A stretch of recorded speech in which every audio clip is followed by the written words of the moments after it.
porque Picasso se ve a sí mismo como esos personajes, mitad cabra, mitad ser humano, que tiene que ver con la fertilidad de los campos, que tiene que ver con esos personajes que siempre están persiguiendo a muchachas para seducirlas, que tiene que ver con ese aspecto de hedonista de la vida. Y Picasso se encuentra eufórico, como un fauno. Se encuentra eufórico porque ya acaba la Segunda Guerra Mundial, porque se va a vivir al sur de Francia y se reencuentra con el Mediterráneo, porque se va a vivir al sur de Francia con Françoise Gillot, su pareja entonces, a la que saca 40 años, él tiene 65, Françoise Gillot tiene 25, de hecho tienen 2 hijos, que conocéis bien, Claude y Paloma Picasso son los hijos de esta pareja, así que Picasso se encuentra eufórico y cuando hace dibujos, cuando hace autorretratos, se ve a sí mismo como un fauno, que es lo que tenemos aquí. Así que todo va bien hasta que Picasso se da cuenta de que no puede hacer estas copias litográficas porque depende de Mourlot. Picasso diseña las planchas, pero las copias las hace Mourlot, y Mourlot vive en París, sigue viviendo en París. Así que Picasso diseña la plancha, se la envía a Mourlot, Mourlot se la traduce a papel y se la envía otra vez al sur de Francia. Pero claro, en el transcurso de esa operación, pues transcurren semanas, días, semanas incluso, y Picasso no tiene tiempo que perder, porque es una especie de máquina que produce arte constantemente, y no está para pensar en algo que ha hecho hace semanas, 4 o 5 semanas, y que tiene que corregir a ver si la prueba es buena. Así que Picasso se va a buscar a su propio impresor en el sur de Francia. No va a renunciar a trabajar con Mourlot cuando vuelva a París, pero mientras está en el sur de Francia, Picasso va a trabajar con alguien llamado Hidalgo Arnera, que es la persona que tenemos aquí. Mirad, Hidalgo Arnera es la persona que está en el centro. Esta mañana tuve un grupo de niños de 5 años, se emocionaron mucho cuando reconocieron ahí a Picasso. Bueno, ellos estaban acostumbrados a otras cosas. Bueno, Hidalgo Arnera es la persona que está en el centro, es un impresor que trabaja en el sur de Francia, que va a conocer a Picasso en esas ferias de arte. En Valoguís hay un lugar llamado Herolium, que es la zona donde se desarrollan las ferias, como donde pones el rastro, por ejemplo, por así decirlo. Ahí es donde se conocen en el año 48 Picasso y Hidalgo Arnera, y poco después, en el 40-41, es donde van a empezar a trabajar. Hidalgo Arnera no es especialista en litografía, es especialista en linograbado. Así que cuando Picasso acude a él, Hidalgo Arnera le aconseja que cambie de técnica para poder trabajar mejor con ella. Y Picasso, como se encuentra ante algo nuevo, pues no solo no lo va a rechazar, sino que lo va a aceptar. Cualquier cosa nueva es aceptada por él, incorporada a su gran número de técnicas artísticas. ¿Qué es el linograbado? El linograbado es hacer grabado sobre superficies de linóleo. ¿Y el linóleo qué es? Pues el linóleo es una plancha que se parece a las que pisan los niños en los parques, estas blanditas que pisan ahora, no como de pequeños, que pisábamos arena y charcos y demás. Es una plancha que está compuesta por polvo de madera, polvo de corcho y aceite de linaza. Así que el resultado es una cosa muy flexible que se puede grabar con facilidad, se puede horadar con cualquier objeto punzante. Haces un dibujo y luego le pones color encima y después pasas las copias que estimes oportuno. El linograbado tiene un inconveniente. Si quieres introducir más de un color en la copia final, tienes que hacer más de una plancha por linograbado, por dibujo, de manera que tienes que reproducir el dibujo o diferentes partes del dibujo. Eso es si eres un artista normal. Si eres Picasso no te va a hacer falta, porque él cada vez que aprende algo de alguien lo incorpora a su optimización de recursos. Él va a encontrar la manera de hacer planchas de linograbado con varios colores en una sola plancha. Es lo que la historia del arte llama plancha perdida. Se le atribuye al propio Picasso la creación de este elemento, de esta circunstancia. Vamos a verlo con estos dibujos.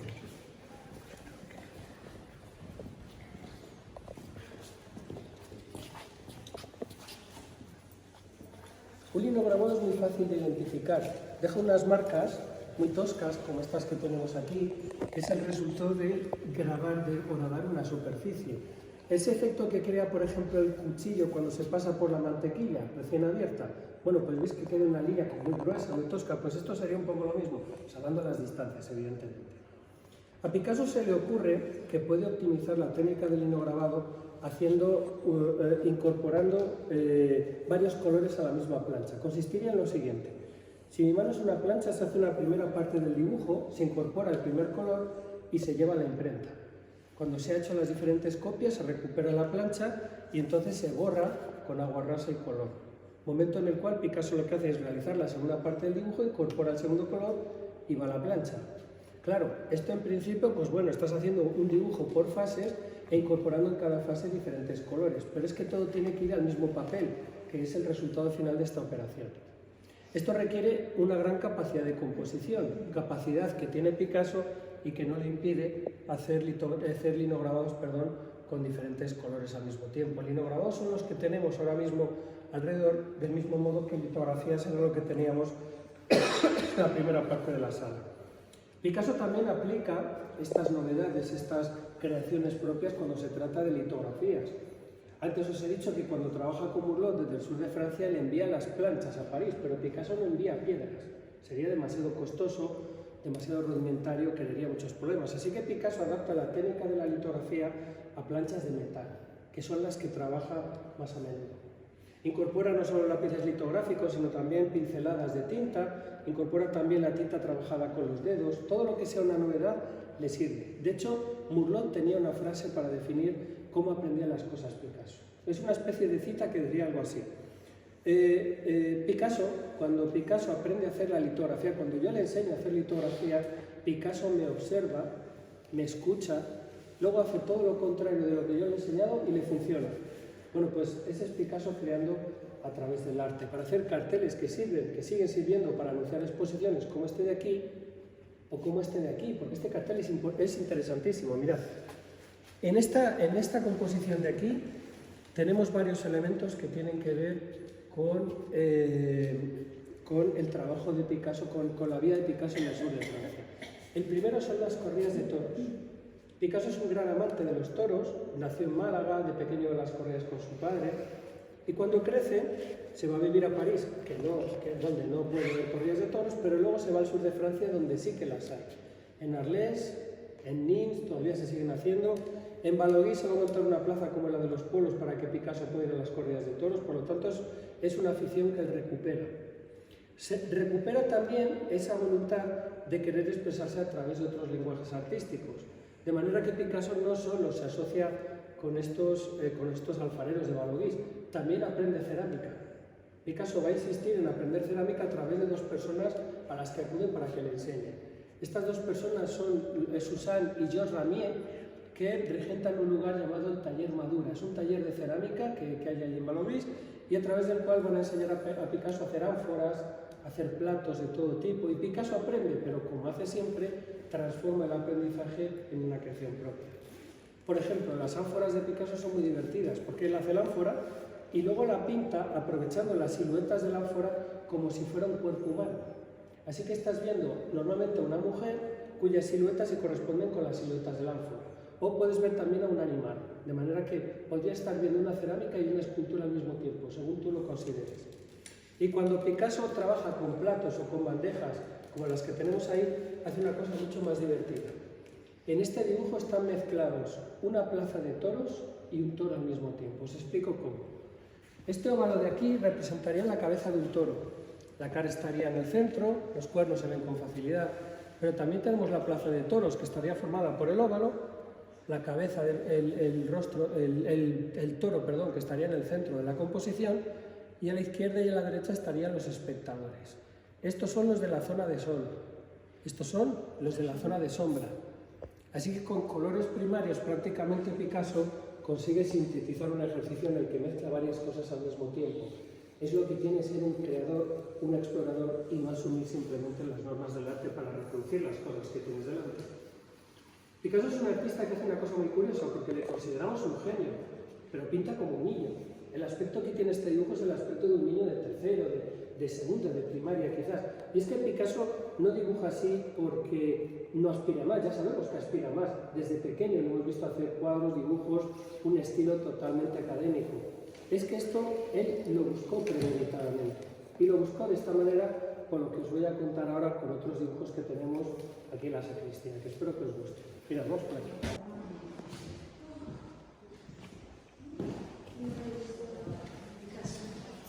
Ay, el Picasso.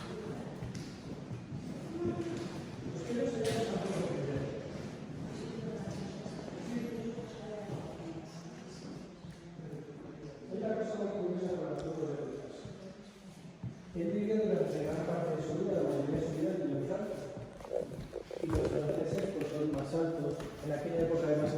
van todos como Alain Delon, muy trajeados. Yo tengo un amigo que dice que, y tiene razón, que hasta para bajar a por el pan se ponen de punta en blanco. Aquí ya sabemos quién es el español. El bajito, el rechoncho, el Alfredo Landa, etcétera, etcétera, ¿no? Os quiero enseñar esta fotografía para que veáis quién mandaba cuando Picasso estaba en la sala. Los galeristas que le rodean, con traje, más altos, más repeinados, y el señor a quien la chaqueta le queda grande, más bajito, es el que lleva la voz cantante. Picasso generaba esa atracción en todo el mundo. Las fotos que vemos de Picasso, él siempre domina la composición, es como los Beatles. No era especialmente guapo, pero siempre sale bien y siempre domina las fotos. Así que aquí vemos la capacidad de absorción que generaba, la absorción que generaba Picasso sobre su entorno. Era como una especie de agujero negro, ¿no? Vamos a ver este dibujo. Esta parte de la sala, como veis, está llena de libros de diferentes historias, algunas más conocidas, otras menos conocidas, historias relacionadas con amigos de Picasso, con historias clásicas francesas, que están ilustradas por el propio artista. A veces los escritores recurrían a Picasso para que ilustrara sus libros. Claro, es una forma de garantizar una venta mayor. Y ahora quiero hablaros de este dibujo que está hecho por Picasso a propósito de una historia muy curiosa. Veréis, había un escritor llamado Tristan Tzara, un escritor de origen rumano, que fue uno de los coinventores de algo llamado dadaísmo. ¿Habéis oído hablar del dadaísmo? Es el movimiento quizás más extraño, el movimiento artístico más extraño que se creó en la historia del arte, al menos hasta la época. El dadaísmo se creó durante la Primera Guerra Mundial. El contexto es el siguiente: hay un grupo de artistas que viven en diferentes partes de Europa que cuando estalle la guerra saben que van a ser llamados a filas tarde o temprano, así que huyen a Suiza para no tener que luchar en el campo de batalla, para no tener que morir, básicamente. Se recluyen en Suiza, se recluyen en Zúrich, y dentro de Zúrich se suelen reunir en torno a un lugar llamado, en el interior, un lugar llamado el Café Voltaire, que ese café va a pasar en la historia del arte precisamente por este hecho. Se reúnen dentro del café y ellos deliberan sobre quién es el responsable, qué ha ocurrido para que la humanidad haya llegado a ese grado de violencia. Porque ya no es una guerra, es una violencia absolutamente desatada. La Primera Guerra Mundial se estrena, es la primera guerra con ametralladoras, la primera guerra con tanques, la primera guerra con gas, es decir, ya se mata por masas, por matar prácticamente, como si fuéramos números, como si fuéramos hormigas. Y ellos creen que es una mala lectura, que la consecuencia de la Primera Guerra Mundial es una mala lectura de la Revolución Industrial. Se supone que esta nos tendría que haber liberado, tendría que haber democratizado la sociedad, nos tendría que haber hecho las cosas más fáciles, se produce en serie, todo es más barato y se puede utilizar todo mejor y puede mejorar la tecnología, puede mejorar nuestras vidas. Pero estos artistas creen que lo que ha hecho la Revolución Industrial ha sido favorecer la avaricia de unos pocos, que se han enriquecido a costa de los demás. Ellos creen que estos pocos son los burgueses y que los que se han visto damnificados son los trabajadores, el proletario. Así que lo tienen claro, los culpables de la Primera Guerra Mundial son los burgueses. Y por lo tanto los burgueses que representan supuestamente la ciudad moderna, las condiciones sociales de la ciudad moderna, estos artistas lo que van a hacer es acabar con esas convenciones. Si se les ocurre una cosa, si el arte tradicional, el arte burgués, está dominado por la representación fiel de la realidad, por la lógica, por la razón, por lo que tiene sentido, vamos a crear un arte que vaya al revés, que esté formado, que esté desarrollado en torno al azar, lo espontáneo, el sinsentido, todo ello convertido en creatividad. Y lo llaman Dada, o dadaísmo, que es como se conoce el movimiento.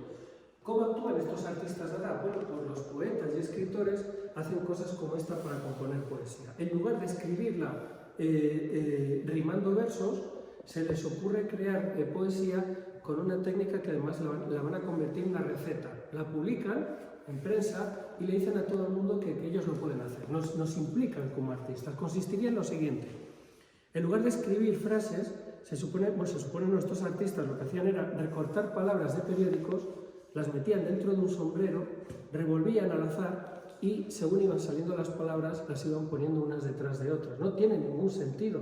Al final la frase va a ser totalmente descabellada. Pero ellos decían, es que el arte es un reflejo de la vida Y la vida ahora mismo es un sinsentido, porque hay mucha gente que está muriendo en los campos de batalla y que muchos no saben ni por qué están ahí. Por lo tanto, el reflejo de eso debería ser un arte sin sentido que nos hiciera pensar sobre esa circunstancia.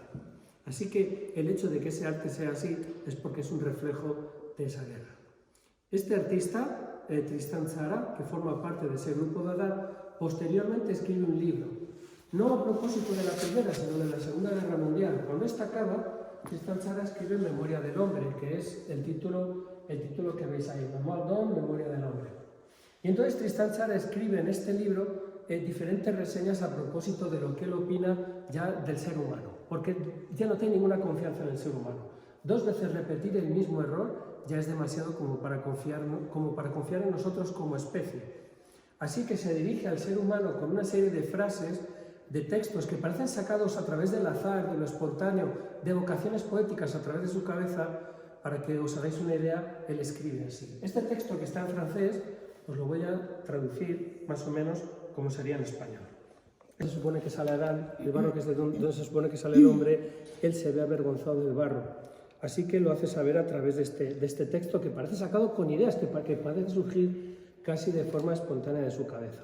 ¿Por qué es importante, relevante todo esto que os estoy diciendo para esta exposición? Porque aquí es donde entra en juego Picasso. Tristan Tzara le pide a Picasso que haga dibujos, ilustraciones para este libro, y Picasso acepta, pero es que además va a seguir los mismos modelos estéticos que Tristan Tzara, es decir, va a utilizar el azar, lo espontáneo y lo improvisado y lo va a canalizar todo en un acto creativo. Y entonces hace estos dibujos sobre planchas de metal, echa tinta y la va moviendo con los dedos. Estos movimientos, acercaos un poquito más, estos movimientos los hace Picasso no con pinceladas, sino con los propios dedos. De hecho, notaréis que se ven las huellas dactilares del artista en algunos de estos dibujos. Mientras está haciendo este dibujo, hace lo mismo que hacían los surrealistas o los artistas de Dada, es decir, conecta su subconsciente con el dibujo.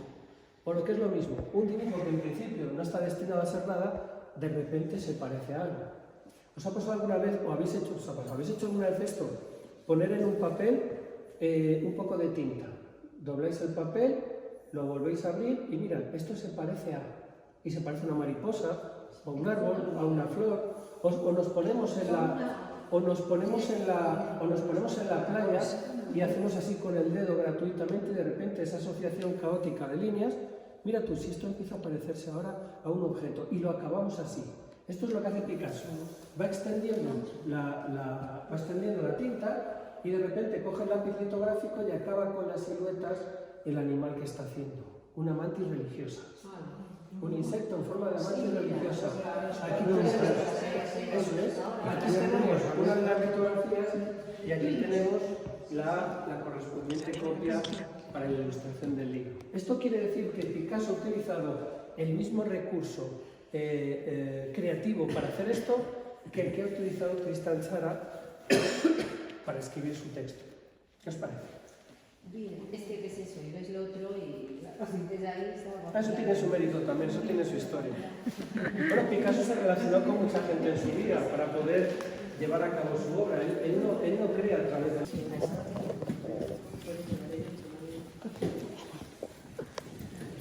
Supongo que habréis leído, visto alguna película, alguna serie, escuchado la relación de Picasso con sus parejas. Picasso estaba muy chapado de antiguo, además era una persona que no tenía ninguna estabilidad emocional, se cansaba enseguida de todo, cambiaba de estilo, cambiaba de casa, cambiaba de costumbres y cuando estaba con una chica también la cambiaba como el que cambia un cromo. Picasso era muy propenso a estar con chicas mucho más jóvenes que él. Él tenía ese, vamos a llamarlo, don, si me lo permitís, de poder seducir con facilidad, que seguramente la fama tenía que ver, el hecho de ser alguien conocido, que eso también, bueno, pues para qué negarlo, es una cuestión a tener en cuenta, pero Picasso siempre estaba con parejas más jóvenes que él, que se dedicaban además al arte. Casi siempre estaba con pintoras, con bailarinas, con fotógrafas de gran reputación, que cuando estaban con él las anulaba como mujeres, las anulaba como artistas. Él solo concebía que en su casa estuviera él como artista. Sí, es verdad que otros están pintados, pero no las valora y las termina repudiando, rechazando. Así que la relación de Picasso con sus parejas es bastante compleja. Aún así, en esa relación de amor y odio, de tira y afloja, él la retrata y aquí tenemos a esas musas, vamos a llamarlas así, que forman parte de esta especie de mosaico, en el que aparecen algunas de ellas. Aquí no están todas, solo está una pequeña parte. Como ven, los estilos son diferentes y son cuadros y dibujos que posteriormente se convirtieron en litografías por Murillo o en linograbados por Hidalgo Arnera. Estas son las versiones de linograbados de litografías de algunos cuadros y algunos retratos de Picasso con respecto a estas mujeres. Esta de aquí fue su primera esposa. Picasso se casó 2 veces. Se llamaba Olga Koklova, era rusa. De hecho, formaba parte del ballet más importante de principios del siglo XX en el mundo, que es el ballet los ballets rusos de Sergei Diaghilev, la compañía de danza clásica más importante del mundo. Esta mañana estaban aquí los niños de 5 años, se me ocurrió sobre la marcha, bueno, les pregunté que si conocían el ballet, decían que sí, que algunos bailaban, que no sé qué, digo, bueno, pues vamos a hacer una cosa. Esta es Olga Koklova, imaginad cómo bailaba ella, y ahora os vais a poner vosotros aquí en el centro y cuando cuente 3 vais a bailar como en ballet. Van a decir, vale. Y conté hasta 3 y al decir 3 empezaron todos a dar vueltas y a hacer cosas así. Así que mi compañera, que lo está viendo todo por el vídeo, está... ¿Y esto qué es? Bueno, pues Olga Koklova, que es bailarina, la bailarina estrella de esa compañía, se casó con Picasso en 1918. Tuvieron un hijo, Paul, a quien conocemos muy bien, porque es ese niño que aparece vestido de arlequín en algunos cuadros y algunos dibujos de Picasso. Cuando se casan, lo primero que le pide a su esposa es que deje de bailar, que lo del arte ya lo pone él, que la convención social de la época dice que la mujer tiene que estar en SL, sus labores, y que el hombre es el que tiene que cazar al oso y llevarlo a la caverna, por así decirlo. Así que cuando la retrata, el resultado es esa mirada. Triste. Una mirada de tristeza, de melancolía, que no tiene nada que ver con una persona que ha conseguido canalizar su vida. Todo lo contrario, ha elegido una ruta que al final ha comprobado que no le convenía, ¿no? Esta era Olga Koklova. Este de aquí era François Gillot, mejor dicho, la silueta de François Gillot. Ahora os digo por qué la silueta. François Gillot era una artista francesa, una pintora francesa, que conoce, de las vanguardias, una pintora con cierta reputación, que conoce a Picasso durante la Segunda Guerra Mundial en París. Se enamoran, hasta punto, no se llegan a casar, porque Picasso se separa de Olga Koklova, pero no termina por divorciarse, porque las leyes francesas le hubieran obligado a compartir la mitad de sus bienes con ella. Y él no está dispuesto a eso, porque es un pintor inmensamente rico por aquel entonces. François Gillot es una persona que pasa por las mismas vicisitudes. Una vez que se terminan de mudar al sur, es la persona con la que se va a vivir al sur. De hecho, estas son las siluetas de Claude y de Paloma Picasso. François Gillot, cuando llegan al sur de Francia, pues le pasa lo mismo. Es anulada como mujer, es anulada como artista, pero hace algo que el resto de parejas de Picasso no llegó a hacer. Es ella quien le abandona a él. Estamos en 1953, François Gillot abandona a Picasso y Picasso, como venganza, decide pedirle, exigirle más bien a los galeristas que conoce que no compren obras de François Gillot. Y entonces François Gillot, para vengarse del Pablo Picasso, decide escribir un libro contando todas las andanzas con Pablo Picasso durante esa década. Lo titula Mi vida con Picasso, para que quede bastante claro cuál va a ser el contenido. Y se vende como churros, como os podéis imaginar. Cuando Picasso diseña este linograbado que va a imprimir Hidalgo Arnera, lo que hace es ver a su familia ya como algo del pasado. Por eso les diseña como una sombra, como un espejismo, como una huella. No les dibuja tal cual, sino que les dibuja como algo que forma parte del pasado. Es casi como una especie de ejercicio de melancolía y también de renegar de esa familia que le ha fallado según su perspectiva, porque él ha sido, según él, el damnificado. Claro, él ha damnificado a los demás, pero en este caso él se ve como la víctima, entre comillas, ¿no? Vamos a hablar ahora de esta otra mujer, porque es muy importante. Pero aunque sea, tiene esto no creo que se parezca en nada, porque si le ves la zona de la boca, la pinta igual a las dos. No creo que fuera exacto el retrato, o sea, como que tiene una similitud. Feas, claro, pero es que feas, pero la saca como le dé la gana. Picasso nunca copia. Ya, eso digo, pobrecicas, es que encima, ¿no? Si en este momento estaba con él, no me extraña que le deja. Pues mira lo que pasa con esta. Mirad Bueno, lo que pasa pues con casi esto. lo prefiero, por lo menos dices, esto es abstracto, pero esto es Veo que todas imágenes. son tristes. Este tipo de cuadros son los que nos permiten identificar el estilo de Picasso. Aunque no supiéramos nada de él, aunque solo supiéramos el nombre, identificaríamos rápidamente un cuadro de Picasso, ¿verdad? Sí. ¿Por qué tienen este aspecto estos retratos que Picasso empieza a hacer en los años 30 y 40? Veréis, esta persona era Dora Maar. Era una fotógrafa vinculada con el surrealismo en Francia, que fue la persona que vio a Picasso pintar el Guernica. Esta es la mujer, esta es la amante de Picasso por aquel entonces, años 30 y 40. No solo es la testigo de excepción de cómo pinta el Guernica, sino que lo fotografía todo. Así que si habéis visto el Guernica en Madrid, no sé si recordaréis que hay cerca una sala, no sé si nunca me acuerdo si es la misma sala o es una sola que está al lado, donde hay diferentes fotografías donde vemos a Picasso pintar el cuadro. Sí. Bueno, pues esas fotografías las hizo ella, las hizo Dora Maar. Acabó igual que él, acabó igual que las demás, perdón, ella es 30 años inferior, está con Picasso pero ya termina rechazándola, parece con François Gillot, bueno, lo de siempre, un lío de narices, un culebrón en el que tampoco voy a entrar. Esto es un cuadro que pinta Picasso de ella en 1944, que en este formato está convertido en litografía. Esta es la litografía de un cuadro de Picasso que ha hecho Fernand Murlot. La obra es original, porque es una litografía original, pero la imagen no es original, porque ya está sacada de otra cosa que ya existe antes. Que es el problema que tenemos siempre con los grabados, porque el grabado específicamente, la parte original es la plancha. Si vemos una serie de los desastres de la guerra de Goya, lo original son las planchas las planchas de cobre que Goya manipuló. Podemos hacer las copias que queramos, son los grabados de Goya, pero lo original es lo que manipuló Goya. Lo otro son impresiones. Aquí nos pasa lo mismo. El original es el cuadro, pero esto no deja de ser original porque es la versión litográfica de la obra. ¿Por qué pinta Picasso esos retratos de esa manera?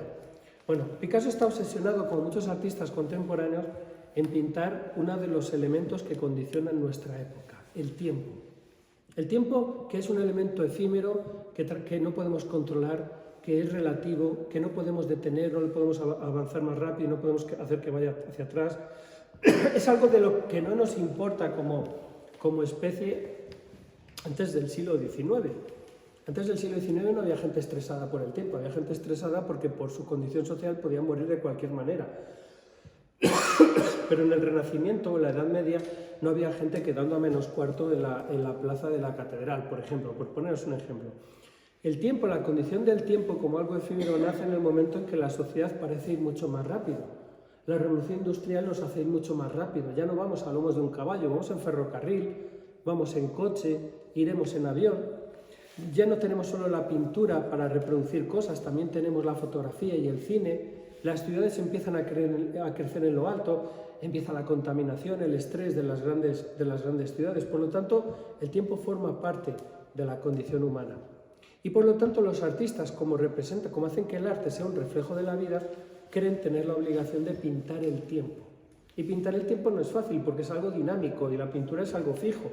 Así que tienes que crear técnicas para que lo dinámico y lo efímero se convierta en algo fijo. Y Picasso lo que hace es coger retratos de mujeres, la mayoría de mujeres a las que representa, y los plantea desde dos puntos de vista diferentes, pintados al mismo tiempo en la composición. Así que aquí Dora Maar está representada a través del perfil de su nariz y está pintada a través de la parte frontal del rostro que vemos a la izquierda. Son dos puntos de vista diferentes encajados a la vez. El resultado, pues como les hice hacer esta mañana a los niños, les hice hacer esto todo el rato, pues como si estuviera haciendo esto Dora Maar, salvando las distancias, evidentemente. Se trata de pintar el tiempo, por eso tiene este aspecto. Cuando se muere Olga Koklova por cáncer, creo que fue cáncer en los años 50, Picasso ya va a poder casarse. Así que va a conocer, en ese taller donde aprendió a hacer cerámica, el que os dije abajo, el taller Madura, va a conocer a Jacqueline Roch. Estamos en los años 50, Jacqueline Roch es la mujer que aparece en esta fotografía.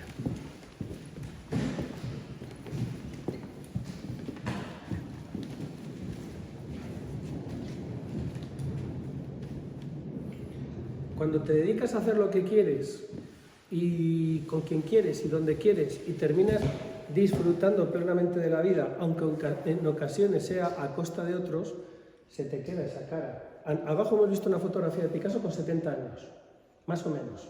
Aquí tiene 90. Y no ha cambiado mucho. Esta foto es del año 70. Aquí Picasso tiene 89, 90 años.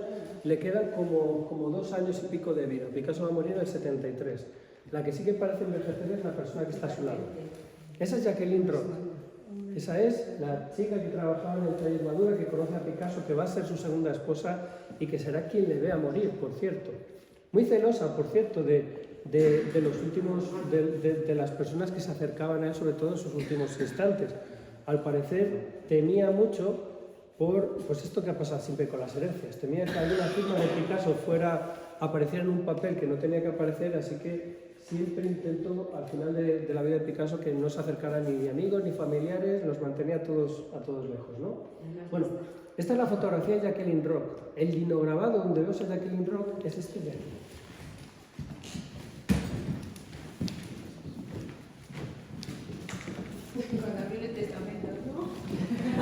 Jacqueline Roch es la que aparece en todos estos dibujos de aquí, ¿de acuerdo? Y esto es un linograbado. Recordéis lo que decíamos abajo de cómo al orador en la superficie las líneas quedan mucho más toscas. Es lo que vemos aquí. Así que aquí tenemos otro modelo estético como el que hemos visto abajo, como los caballeros españoles del siglo XVII. Pintura plana, síntesis de líneas y unos colores asociados armónicamente, no copiando ni representando la realidad.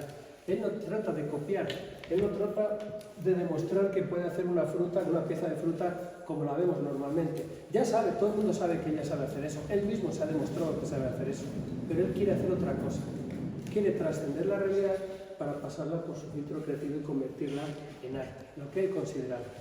Así que lo que tenemos aquí es ese ejercicio de síntesis, pintar como un niño, que es lo que lleva haciendo toda su vida. Además, el cartel es muy curioso porque tiene que ver con la inauguración de una exposición en Israel en el año 72. Así que eso nos permite ver cómo se escribe Picasso en hebreo, que es lo que tenemos abajo a la derecha. Si alguna por casualidad habla el idioma, pues lo podrá verificar. El árabe, si fuera el árabe, vale. Ahí tenemos las Hebreo. Bueno, como veis, Picasso es un artista muy fractal, maneja muchísimos lenguajes, muchísimas tendencias, muchísimos modelos estéticos. Fijaos que solo esta pared ya parece haber sido, estos cuadros parecen haber sido hechos por diferentes artistas a la vez, sin que uno tuviera que ver con el otro. Es la visión de alguien que representa el mundo desde diferentes posiciones, que tiene todo un universo en su cabeza y que no para de evolucionar hasta encontrar ese pintar como un niño, que es a lo que dedicó al final su vida, ¿no? Y bueno, esto es lo que os quería decir. Espero que os haya gustado. Sí, estupendo. Muchas gracias. Y sobre todo también muchas gracias por recibirnos un martes, porque bueno, sé que la guía la tenéis de miércoles a domingo. Sí, pero no os preocupéis por eso. Si encontramos un hueco, el problema de las visitas concertadas, el único problema es no poder...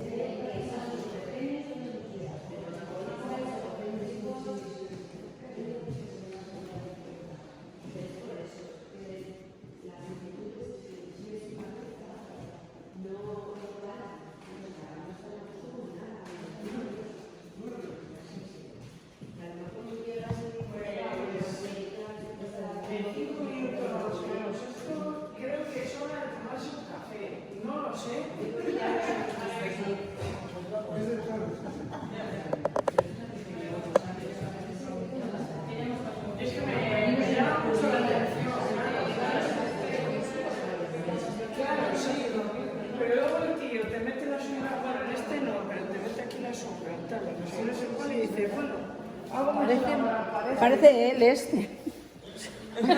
¿A qué parece? Mira. Mira ahí.